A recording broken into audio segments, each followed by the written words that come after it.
কিয়ামতের আগে আগে আরো কিছু মানুষকে আল্লাহ পাক কিন্তু শূকর এবং বানরে পরিণত করবেন। এই হাদিসটা কি জানেন? হাদিসটা শুনে রাখেন, এটা আখিরুজ জামান বা কিয়ামতের আলামত সংক্রান্ত হাদিসগুলোর মধ্যে পাবেন।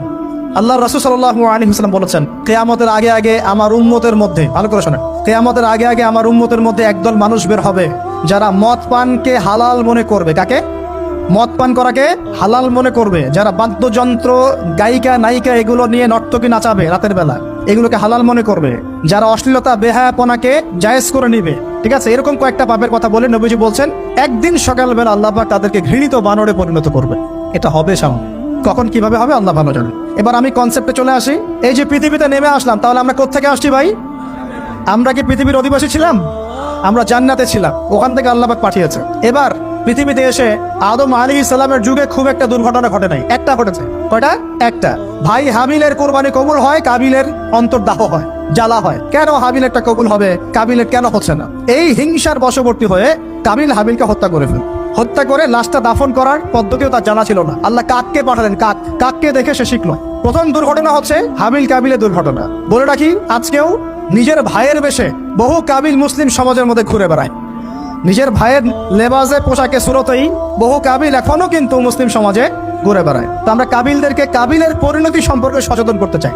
হাবিল বলেছিল, তুমি যদি আমাকে মারতে আসো, আমি তোমাকে মারার জন্য হাত বাড়াবো না।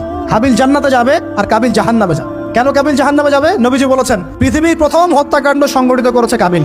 এই কারণে পৃথিবীতে যত খুন হবে, সমস্ত খুনের পাপের একটা অংশ কাবিলের আমলনামায় যোগ করা হবে। বলে নাউজুবিল্লাহ। একটা কথা মনে রাখবেন, সদকায়ে জারিয়া যেমন আছে, গুনাহে জারিয়াও আছে। একটা মদের দোকান দিয়েছেন, যত মানুষ মদ খাচ্ছে, সমস্ত গোনার একটা অংশ আপনার কাঁধে আসছে।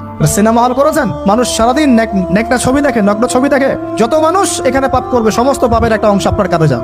আবার একটা মাদ্রাসা করেছেন, যত মানুষ এখানে দ্বীনি ইলম শিখবে, এই নেকির একটা অংশ আপনি পাবেন ইনশাআল্লাহ। মরে গেলেও কবরে পাবেন ইনশাআল্লাহ। আল্লাহ পাক আমাদের সবাইকে সদকায়ে জারিয়া করার তৌফিক দেখ, গোনাহে জারিয়া থেকে বাঁচিয়ে রাখুন। খুব খেয়াল রাখবেন, আল্লাহ পাক আমাদের হেফাজত করুন বলি আমিন। এবার ওই যুগ শেষ, নূহ আলাইহিস সালামের যুগ। এই যুগে আল্লাহর একই সুন্নত, নূহ আলাইহিস সালাম 950 বছর দাওয়াত দিলেন, 40টা বা 80টা পরিবার ইসলাম কবুল করেছে, বাকিরা করে নাই। যারা করে নাই আল্লাহ পাক তাদেরকে ডুবিয়ে মারলেন, যারা করেছে আল্লাহ পাক উদ্ধার করলেন। সোজা কথা। আজকে সারা পৃথিবীতে যত মানুষ আমরা বেঁচে আছি না, আমরা কোনো না কোনো ভাবে ওই 80 পরিবারের সদস্য। আমরা ভাই ভাই, আমরা ওই ফ্যামিলি, 80 ফ্যামিলির অন্তর্ভুক্ত। কিরকম করে? নূহ আলাইহিস সালামের 4 সন্তান ছিল। কয় সন্তান? এক সন্তানের নাম হচ্ছে হাম। কি নাম? হাম। হাম ছিল একটু কালো বর্ণের। হামকে দিয়ে আফ্রিকার কন্টিনেন্টে যত মানুষ দেখছেন ব্ল্যাক স্কিনের, কালো স্কিন, এরা সবাই হামের বংশধর। মজা না বিষয়টা? মানুষের অস্তিত্ব পৃথিবীতে, ইতিহাস, এগুলো খুব ইন্টারেস্টিং টপিক। ইতিহাস পড়তে থাকলে আপনি ডুবে যাবেন। কত কিছু বিশ্ব হয়েছে আর কত কিছু হবে সামনে।